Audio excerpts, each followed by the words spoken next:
रात के 12 बजे पायल और दानिश अपने एक इवेंट से घर लौट रहे थे। उन्होंने शॉर्टकट के लिए एक बस्ती चुनी थी जो उनकी 30 किलोमीटर तक की ड्राइव बचा सकता था।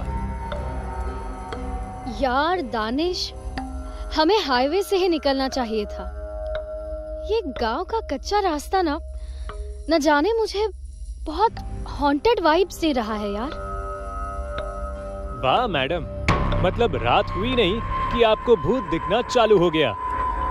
देखो, ये कच्चा रोड 2-4 किलोमीटर में तो खत्म हो जाएगा।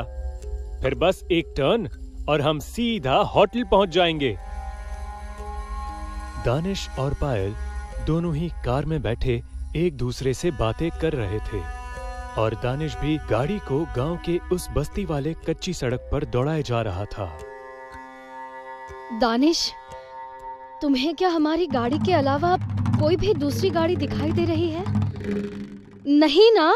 तो तेज चलो, कहीं कोई खौफनाक मंजर हमारी मौत का फरमान लिए इंतजार न कर रहा हो।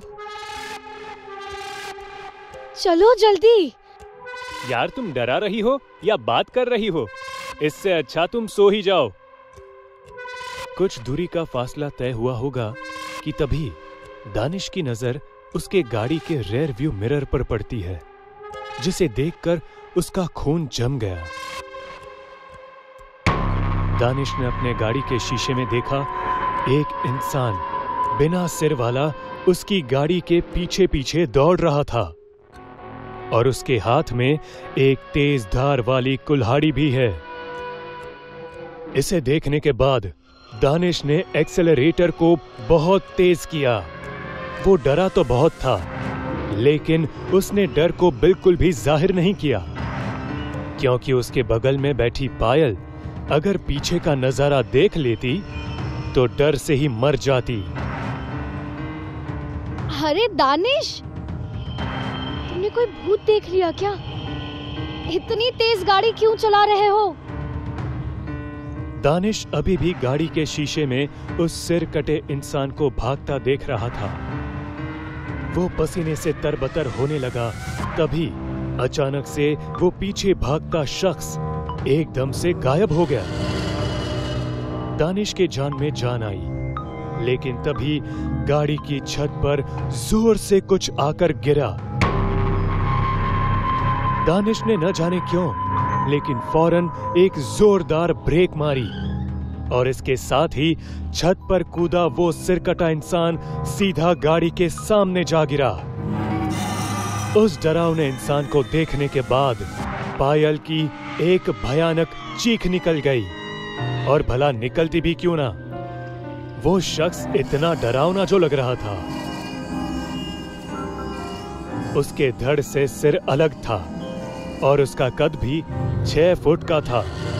उसके हाथ में एक धारदार हथियार था जिसे वो अंधाधुंध चलाए जा रहा था। आसपास का पूरा माहौल एकदम गूफ अंधेरे और शांत माहौल में खोया था।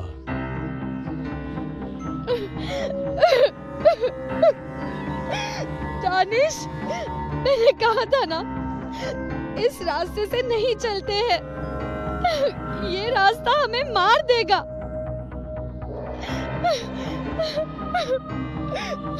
पायल, शांत हो जाओ और चुपचाप बैठी रहो।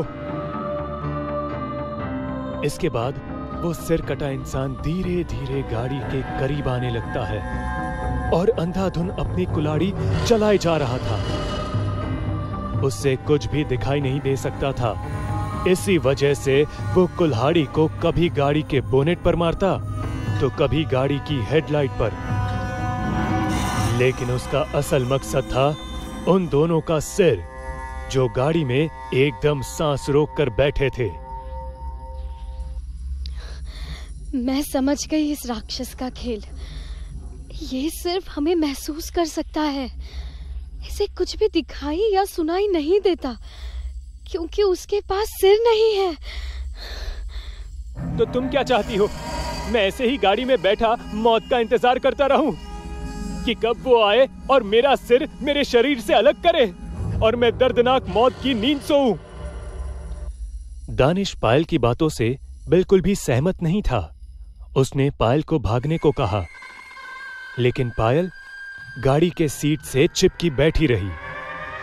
अब तक वो सिर कटा इंसान शांत था, लेकिन जैसे ही हल्की चहलकदमी हुई कि वो अंधाधुंध भागने लगा। वो दानिश का पीछा करने लगा और दानिश भी चिल्लाते हुए खेतों की तरफ भागा। लेकिन तभी उस शैतान ने दानिश के गर्दन को अपनी धारदार कुल्हाड़ी से काट दिया, जिससे दानिश का बदन खेतों में यूं ही तड़पता छटपटाता रहा। इसके बाद जो भयानक दृश्य पायल के सामने था वो ये था कि इसके बाद उसने एक और खौफनाक मंजर को देखा। उसने देखा कि वो शैतान सूंघते हुए दानिश के कटे सिर के पास पहुंचे और उस सिर को उसने अपने गर्दन की जगह लगा दिया। बाप रे, ये तो बहुत बेरहम हैवान है।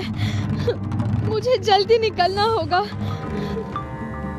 इससे पहले वह शैतान पायल की तरफ आ पाता, पायल ने गाड़ी रिवर्स ली और उस कर्स्ड रोड और उस सिर कटे इंसान की दहशत से बच निकली। पायल एक खुशनसीब लड़की थी जो उस रात मौत के मुंह के एकदम करीब से जान बचाकर बच निकली। वो सिर कटा इंसान पिछले 15 साल से उसी श्रापित बस्ती में घूमता है और जिस किसी की भी उसे बू लग जाती है उसका भी वो सिर धड़ से अलग करके उसे भी सिर कटा इंसान बना देता है। वाकई जिंदगी में उस मंजर को देखना कितना खौफनाक होता होगा जब आप किसी ऐसे इंसान को देखे जिसका सर कटा हो और भूतिया भाषा में उसे सिर कटा इंसान कहते हो।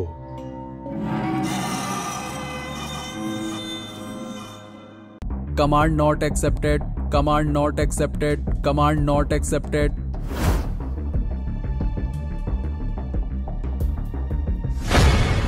कुछ दिन पहले वेणु अय्यर एक नेशनल लेवल के साइंटिस्ट हैं। वो रोबोट पर अलग अलग एक्सपेरिमेंट करते रहते हैं। उन्होंने कई सारे रोबोट बनाए थे, जैसे बच्चों के साथ खेलने वाला रोबोट, घर के काम करने वाला रोबोट, होटल या रेस्टोरेंट में खाना सर्व करने वाला रोबोट, एंटरटेनमेंट करने वाला रोबोट। और अभी तो वो एक ऐसा रोबोट बनाना चाहते थे जो देश के बॉर्डर पर लड़ सके और हमारे देश के जवानों की मदद कर सके। और इसके लिए वो दिन रात मेहनत भी कर रहे थे। अय्यर अक्सर अपने लैब में एक्सपेरिमेंट्स में बिजी रहते हैं। एक दिन अय्यर अपने लैब से घर लौटा और वो बहुत परेशान लग रहा था। क्या हुआ अय्यर, इतने परेशान क्यों हो? कोई प्रॉब्लम हुई है क्या? तुम्हारा एक्सपेरिमेंट तो सही चल रहा है ना? एक्सपेरिमेंट तो सही चल रहा है लता, लेकिन पता नहीं मेरा रोबोट इंटरनेशनल लेवल पर सेलेक्ट होगा या नहीं। अगर ऐसा नहीं हुआ तो इतने साल की मेहनत कोई काम की नहीं रहेगी। अय्यर, तुम बिल्कुल भी टेंशन मत लो, सब ठीक हो जाएगा। ठीक कैसे होगा लता? मैंने आज तक जितने भी रोबोट बनाए हैं वो सब नेशनल लेवल तक सेलेक्ट हुए हैं, लेकिन ये कंपटीशन इंटरनेशनल लेवल का है। मेरे रोबोट में ऐसी कोई तो खासियत होनी चाहिए जो उसे सेलेक्ट किया जाए। अय्यर ये सोच ही रहा था कि तभी उसे एक आइडिया आया। वो फौरन उसी टाइम लैब में वापस चला गया और पूरे 8 दिन के बाद वापस घर आया और वो बहुत खुश था इस बार। हेमलता ने अय्यर से इसका रीजन पूछा तो अय्यर ने बताया कि उसने एक स्पेशल डिवाइस अपडेट किया है और आज से इसका नाम होगा मक्की। स्पेशल डिवाइस अपडेट की है मतलब? ऐसा क्या किया है तुमने इस रोबोट में? हेमलता, अब ये सिर्फ एक रोबोट नहीं रहा, अब ये एक कंप्लीट ह्यूमन रोबोट बन गया है। मतलब अय्यर, मैं कुछ समझी नहीं। लता, इसमें मैंने ह्यूमन की तरह इमोशंस ऐड किए हैं। अब क्या सही क्या गलत ये समझने के लिए उसे किसी कमांड की जरूरत नहीं। अकॉर्डिंग टू सिचुएशन ये खुद ही एक्शन लेगा। अय्यर ने कहा कि आज तक ऐसा कोई रोबो नहीं बना जो विदाउट कमांड एक्शन ले, लेकिन ये ऐसा कर सकता है। हमारे देश के लिए बॉर्डर पर बहुत हेल्प होगी इससे और अय्यर अपनी रिसर्च को लेकर बहुत ज्यादा एक्साइटेड था। एग्जीबिशन में अभी 15 दिन बाकी थे और अय्यर अपने ह्यूमन रोबोट में कोई प्रॉब्लम नहीं चाहता था, इसीलिए वो ह्यूमन रोबोट को अपने घर पर लेकर आया। अय्यर, क्या तुम्हें सचमुच ऐसा लगता है कि हमें इस रोबोट को अपने साथ रखना चाहिए? मुझे जरा अजीब लग रहा है। घर में ईशा भी है, वो अभी बहुत छोटी है। अगर गलती से भी उसने कोई गलत बात रोबोट को बताई और उसने कमांड एक्सेप्ट कर ली तो? अरे तुम बिल्कुल टेंशन मत लो लता, मैं हूं ना, और ये सही से काम कर रहा है या नहीं यही जानने के लिए तो उसे घर में लाया हूँ, और मैं अभी घर में ही रहूंगा। तो तुम किस बात की इतनी चिंता कर रही हो? मुझ पर भरोसा है या नहीं? I trust you Iyer. तो ये बाकी की टेंशन छोड़ दो और जल्दी से खाना लगाओ, बहुत भूख लगी है यार। अय्यर मक्की को स्टोर रूम लेकर गया और उसे चार्जिंग पर लगा दिया और सब खाना खाने बैठ गए। अगले दिन से मक्की पूरे घर में चहल पहल करने लगा। वो घर की सफाई करता, खाना बनाता और ईशा के साथ खेलता भी। हेमलता बहुत खुश थी कि मक्की उसकी इतनी सारी हेल्प कर देता है। अय्यर भी टाइम टू टाइम मक्की की अपडेट चेकिंग करता। एक दिन की बात है कि ईशा मक्की के साथ गार्डन में खेल रही थी, तभी एक लड़के की बॉल ईशा के सर पर लगी। ईशा को सर पर चोट लगी और वो रोने लगी। वो मक्की को लेकर घर चली आई। उसने हेमलता को सारी बात बताई और अपने कमरे में चली गई। मक्की स्टोर रूम में गया और खुद को चार्जिंग पर लगाया, और थोड़ी देर बाद जब अय्यर स्टोर रूम में गया तो उसने देखा कि मक्की अपनी जगह पर नहीं है। मक्की उस लड़के के घर पे गया जिसकी बॉल ईशा को लगी थी। मक्की उस बिल्डिंग के 13वें मंजिल की खिड़की के बाहर हवा में खड़ा था। वो लड़का जैसे ही अपने कमरे में आया, मक्की खिड़की से अंदर आया और उसने वही बॉल उठाई जो ईशा को लगी थी। वो लड़का मक्की को देखकर डर गया। मक्की ने लगातार उस लड़के के सर पे बॉल मारा, जिससे उसके सर से खून बहने लगा और आखिर में वो मर गया। अगले दिन न्यूज़पेपर में लड़के की मौत की खबर आई और ईशा ने तस्वीर देखकर बताया कि पापा, ये तो वही लड़का है जिसने कल मुझे बॉल मारी थी। ये बात सुनकर अय्यर और हेमलता दोनों हक्के बक्के रह गए। ये इत्तेफाक था या कुछ और, वो दोनों नहीं समझ पा रहे थे। अगले दिन अय्यर मक्की को लैब लेकर गया। थोड़ी देर बाद लैब में अय्यर का एक दोस्त आ गया। एक बात पे उन दोनों का झगड़ा होने लगा और गुस्से में अय्यर के दोस्त ने उसे जमीन पर धक्का दे दिया। अय्यर इस बात से बहुत गुस्सा हो गया। उसका दोस्त भी गुस्से में लैब से बाहर निकला और गाड़ी में बैठकर चला गया। कुछ देर बाद अय्यर जब मक्की के पास गया तो मक्की अपनी जगह पर नहीं था। तभी लैब का वॉचमैन अय्यर के पास आया और बोला कि अभी जो आपके साथ झगड़ा करके गए हैं, उनका रोड पर एक्सीडेंट हो गया है। उनकी गाड़ी अचानक आउट ऑफ कंट्रोल हो गई और गाड़ी खाई में गिर गई, और तभी मक्की वहां आ गया। छानबीन के दौरान पता चला कि गाड़ी में कोई प्रॉब्लम नहीं थी। अय्यर का शक अब यकीन में बदलने लगा था कि ये सब मक्की ही कर रहा है। अय्यर ने सीधा जाकर मक्की से बात की। मक्की, ये सब क्या हो रहा है? क्या मेरा शक सही है? हाँ, ये सब मैंने ही किया है। तुम्हें और हमारे परिवार को कोई भी नुकसान पहुंचाएगा तो उसे सजा मिलेगी। ये तुमने क्या किया मक्की? ऐसी कोई कमांड मैंने तुम्हें नहीं दी थी, तो तुमने ये सब क्यों किया? किसके कहने पर किया? मुझे किसी कमांड की जरूरत नहीं है। अपने फीलिंग्स के जरिए मैं खुद सोच सकता हूँ, समझ सकता हूँ। मुझे जो सही लगेगा मैं वही करूंगा। ओके? अय्यर को लगा कि मक्की को ऐसे बाहर छोड़ना सेफ नहीं है। उसे स्टॉप करना होगा और उसके फीलिंग्स को सिस्टम से डिलीट करना होगा। तुम्हारा सिस्टम करप्ट हो चुका है, तुम्हें अपडेट करने की जरूरत है। जाओ अपने चेयर पर बैठ जाओ। I can read your mind Iyer. मैं जानता हूं कि तुम मुझे स्टॉप करके एक स्टैचू की तरह किसी एग्जीबिशन में छोड़ दोगे, लेकिन मैं ऐसा नहीं होने दूंगा, समझे? मक्की की नीली आंखें अब लाल होने लगी थीं और वो पूरी तरह से एक डेविल ह्यूमन रोबोट में कन्वर्ट हो चुका था। ऐसा कहकर मक्की खिड़की से बाहर चला गया और सीधे घर गया। ईशा अपने कमरे में खेल रही थी। वो ईशा के पास गया और उसे एक हाथ में उठाया। ये क्या कर रहे हो मक्की? मुझे ऊपर क्यों उठाया है? मुझे डर लग रहा है, मुझे नीचे उतारो। ईशा जोर जोर से चिल्लाने लगी। ईशा की आवाज सुन हेमलता कमरे के अंदर आई उसने देखा कि मक्की ने ईशा को हाथ से ऊपर उठाया हुआ है और ईशा बहुत डरी हुई है। मक्की, ये तुम क्या कर रहे हो? ईशा को अभी नीचे उतारो। मक्की ने कोई एक्शन नहीं किया। मक्की, तुम्हें सुनाई नहीं देता क्या? मैंने कहा ईशा को नीचे उतारो। हेमलता ने नोटिस किया कि मक्की की आंखें लाल हो गई हैं। तभी वहां अय्यर पहुंच गया और अय्यर सामने का नजारा देखकर शॉक हो गया। देखो ना अय्यर, मक्की को क्या हो गया है? कोई कमांड नहीं मान रहा है। हेमलता, मक्की का सिस्टम पूरी तरह से करप्ट हो गया है।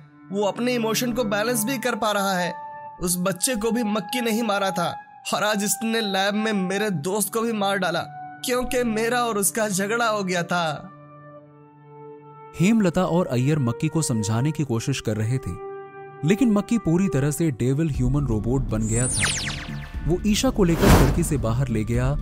ईशा डर की वजह से सहम गई थी। वो एक पहाड़ पर उतरा और ईशा को नीचे रखा। अय्यर और हेमलता भी कार से पहाड़ी पर पहुंचे। उन्होंने देखा कि ईशा जमीन पर बेहोश पड़ी है। अय्यर और हेमलता को अपने सामने देख मक्की ने गुस्से में हेमलता का गला पकड़ा और उसे जमीन पर पटक दिया। फिर वो अय्यर के पास जाने लगा। हेमलता ने पीछे से मक्की की ओर पत्थर फेंका, जिससे मक्की का ध्यान फिर से हेमलता की ओर गया। उसने हेमलता को हाथ से उठाकर जमीन पर पटक दिया। हेमलता के सर से खून बहने लगा और अय्यर को कुछ समझ नहीं आ रहा था। वो दौड़कर गाड़ी की तरफ गया और अपनी कार से एक मशीन बाहर निकाली। उसने जल्दी से मशीन को एक्टिवेट किया। मशीन से निकली लेजर लाइट की वजह से मक्की एक जगह पर ठहर गया। मक्की को कमजोर होता देख अय्यर उसके पास गया। उसने मेन चिप को उसके बॉडी से अलग कर दिया। मक्की की लाल आंखें ब्लिंक करती हुई बंद हो गईं। अय्यर ने गुस्से में मक्की के सारे बॉडी पार्ट्स अलग कर दिए और उन्हें जमीन में गाड़ दिया। ऐसा करते वक्त अय्यर की आंखों में आंसू आने लगे और अय्यर ने अपने सारे गुनाह मानते हुए पुलिस के सामने सरेंडर कर दिया। जो कुछ भी हुआ वो कुल मिलाकर मशीन करप्ट होने की वजह से हुआ था। ये बात साबित होने के बाद अय्यर को छोड़ दिया गया और साथ ही 1 लाख रुपए का जुर्माना भी भरना पड़ा। सब कुछ सही होने के बाद भी अय्यर आज तक उस हादसे को भूल नहीं पाया।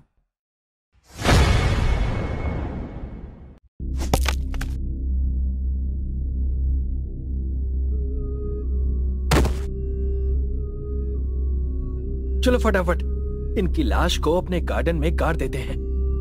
हाँ चलो।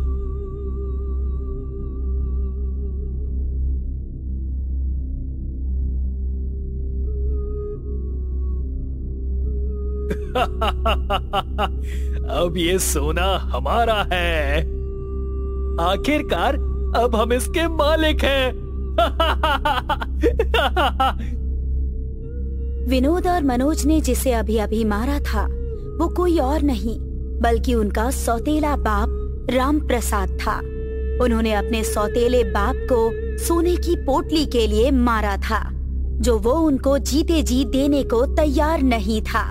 उसका कहना था कि ये सोना शापित है और जब तक ये उसके साथ रहेगा तब तक वो अमीर रहेंगे और घर में खुशहाली रहेगी।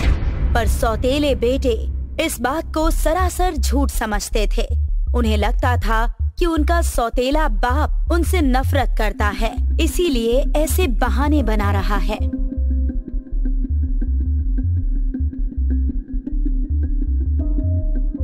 पिताजी कहाँ हैं? उनका तो देहांत हो गया। क्या? हाँ, कल ही हुआ था। तो आपने हम दोनों को बताया क्यों नहीं? मैं मायके ही तो गई थी, कोई देश से बाहर थोड़ी गई थी। हाँ और क्या, बच्चे आखिरी समय में अपने दादा को देख भी नहीं पाए। मैंने सोचा तुम परेशान होगी, इसीलिए नहीं बताया। खैर, अब जो हो गया सो हो गया, जाने दो। विनोद और मनोज की पत्नियां और बच्चे राम प्रसाद के मरने से काफी दुखी थे, क्योंकि राम प्रसाद का व्यवहार उन सब के प्रति बहुत अच्छा था। पर विनोद और मनोज बहुत खुश थे, क्योंकि उन्हें सोने की पोटली मिल गई थी। वो उस सोने की पोटली से एक एक अंगूठी निकालकर पहन लेते हैं।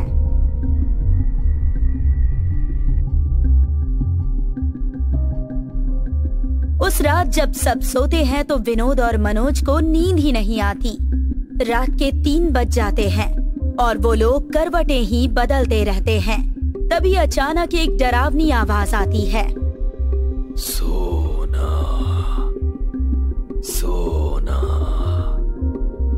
सोना।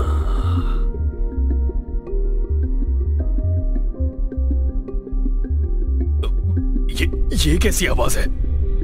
भैया, ये आप क्या बोल रहे हैं? नहीं, मैं इतनी रात में क्यों बोलूंगा? पता नहीं ये कैसी आवाज है।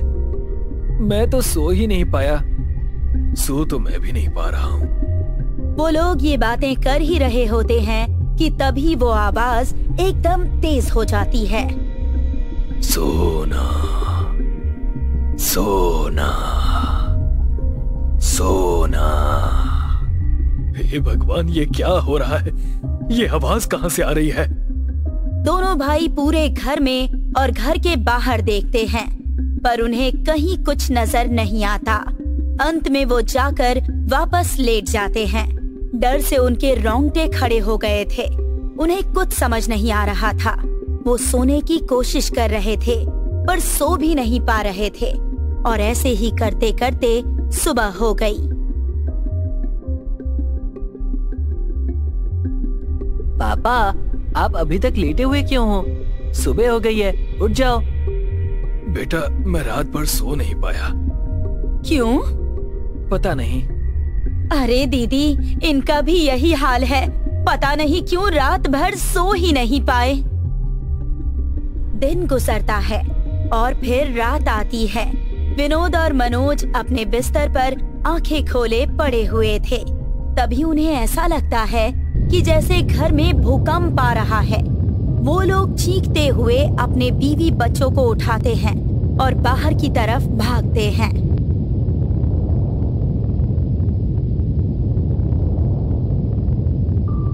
अरे ये आप लोग क्या कर रहे हैं?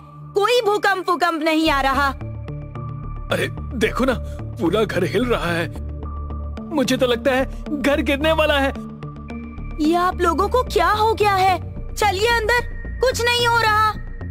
किरण और शांति जैसे तैसे विनोद और मनोज को घर के अंदर लेकर आती है। वो दोनों तो जैसे पागल से हो गए थे। बड़ी मुश्किल से वो शांत होते हैं और आखिरकार लेट जाते हैं। उनके खुद समझ में नहीं आ रहा था कि 2 दिन से ये हो क्या रहा था। लेकिन उन्हें कहाँ पता था कि मुसीबत तो अभी बढ़ने वाली है। अगले दिन जब विनोद बाथरूम गया तो उसने देखा कि बाथरूम के एक कोने में एक अजीब सा दिखने वाला आदमी उसकी तरफ पीठ करके बैठा हुआ है और उसके शरीर का रंग भी इंसानी शरीर से कुछ अलग था। उसके बाल लंबे थे, सिर पर छोटे छोटे सींग थे।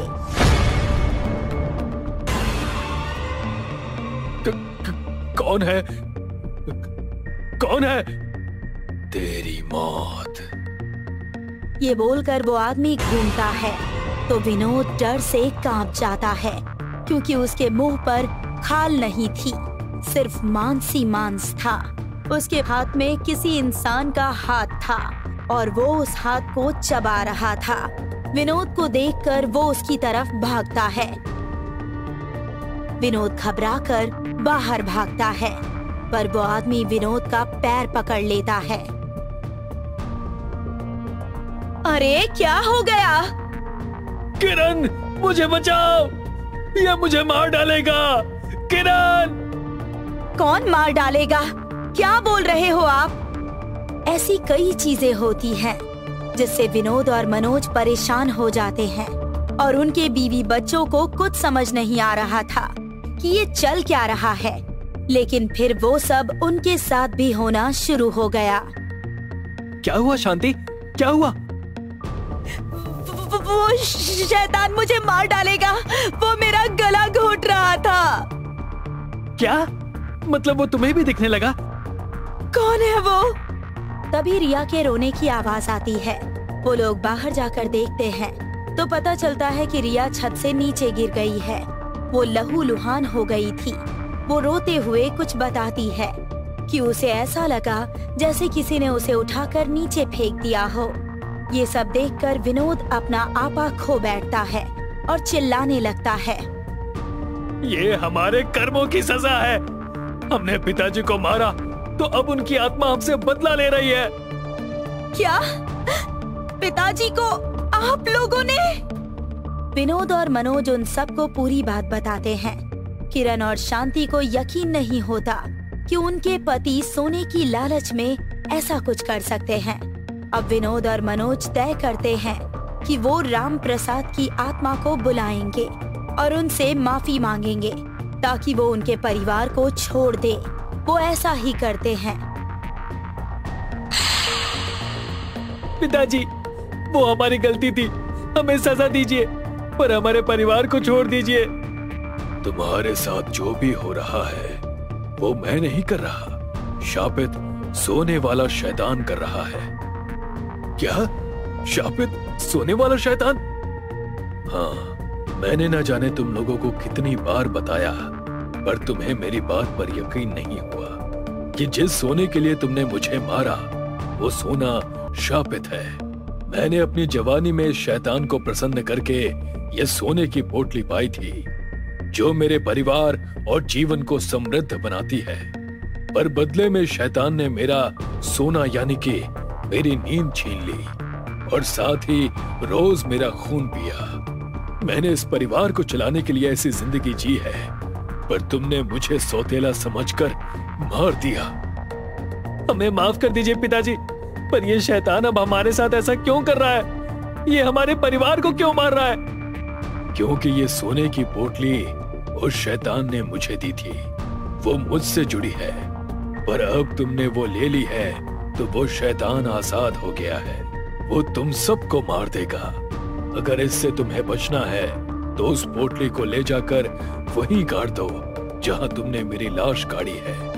वो शैतान तुम्हें रोकने की कोशिश करेगा, पर तुम रुकना मत। ठीक है, अभी करते हैं। विनोद और मनोज जैसे ही उस सोने की पोटली की तरफ बढ़ते हैं तो वो शैतान उनके सामने प्रकट हो जाता है। उसे देखकर वो घबरा जाते हैं, पर फिर भी आगे बढ़ते हैं। वो शैतान उन दोनों को हवा में उड़ाता है और दूर फेंक देता है, पर तब तक सोहन चुपके से जाकर वो पोटली उठा लेता है और विनोद के पास आ जाता है। विनोद उस पोटली को लेकर बाहर भागता है। मनोज भी उसके साथ जाता है। शैतान ये देखकर गुस्से से चिल्लाता है और सोहन को उड़ाकर दीवार पर दे मारता है। अपने परिवार को जिंदा देखना चाहता है तो पोटली वापस अपनी जगह पर रख दे। विनोद और मनोज उसकी बात नहीं सुनते और राम प्रसाद की कब्र खोदने लगते हैं। इधर शैतान किरण, शांति, सोहन और रिया चारों को बाहर ले जाता है और उनकी कब्र खोदकर उन्हें उसमें लिटा देता है। रुक जाओ पोटली के मालिकों, वरना मैं तुम्हारे परिवार को हमेशा के लिए सुला दूंगा। वो दोनों शैतान की एक नहीं सुनते और राम प्रसाद की कब्र खोदकर उसमें पोटली डाल देते हैं। पर इससे पहले कि वो कब्र को वापस बंद कर पाते, वो शैतान अचानक से राम प्रसाद के शरीर में प्रवेश कर जाता है और उठकर अपने दोनों हाथ उन दोनों के सीने के आर पार कर देता है, जिससे उन दोनों की भी मौत हो जाती है और वो उसी कब्र में गिर पड़ते हैं। हे भगवान, ये क्या हो गया? इस शापित सोने ने तो हमारे हंसते खेलते परिवार को उजाड़ कर रख दिया। शापित सोने नहीं शांति, सोने की लालच ने।